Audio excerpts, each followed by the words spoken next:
Estamos acompañados precisamente del titular de la Coordinadora de Sindicatos de la Educación, José Olivera.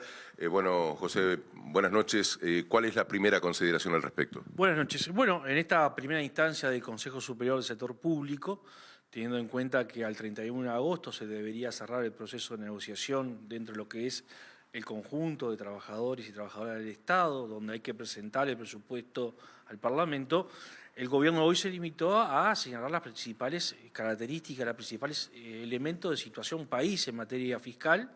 donde se anuncia fuertes restricciones fiscales heredadas del Gobierno anterior, que, bueno, complejiza un poco la discusión del armado del presupuesto, no solamente porque nuestro reclamo del 6% del PBI para la educación, más el 1% para investigación e innovación, es parte de lo que viene reclamando buena parte de la sociedad, formó parte de la discusión en la campaña electoral, sino porque también hoy mismo los organismos de la educación, que tienen autonomía y posibilidad de plantear sus propias iniciativas, están planteando aumentos importantes en materia presupuestal. En el caso de la ANEP, un aumento para el quinquenio del 23% de su presupuesto, que acompañamos porque es necesario para distintas políticas, y en el caso de la universidad, un aumento del 52%, teniendo en cuenta que además la universidad en el periodo pasado fue fuertemente castigada de su presupuesto. Por lo tanto, esto nos genera cierto grado de preocupación, más allá de que no se avanzó en definir cuáles son los principales lineamientos desde la óptica del Poder Ejecutivo en la construcción del presupuesto, como tampoco hubo una propuesta concreta en materia salarial, lo cual quedaron comprometidos para la semana próxima en una nueva instancia en el Ministerio de Trabajo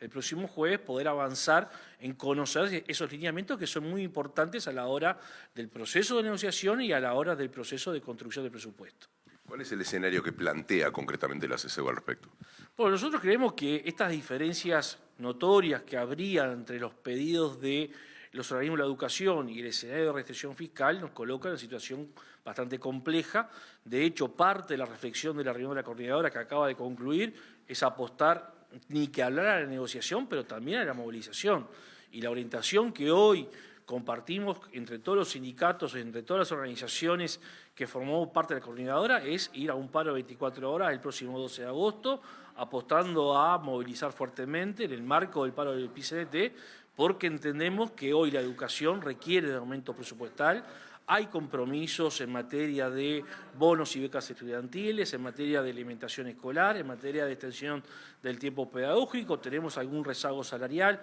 hacen falta funcionarios, hay que invertir más en infraestructura, en los distintos organismos de la educación pública uruguaya, y eso no es posible si no es a través de aumento presupuestal, que reiteramos, en un escenario tan restrictivo, tan complejo como el que se nos plantea en el día de hoy, nos genera una enorme preocupación. ¿Se está incumpliendo de alguna forma la promesa electoral con la educación? Yo creo que de momento no. Lo que estamos tratando de dilucidar es cómo se piensa caminar en un proceso que lleve a cumplir con esos compromisos, ¿no?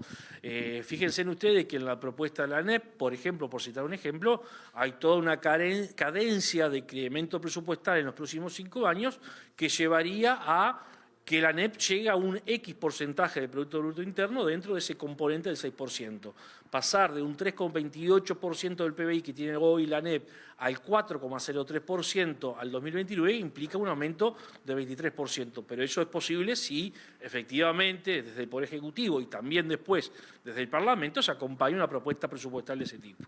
Muchas gracias, Olivera. A ustedes.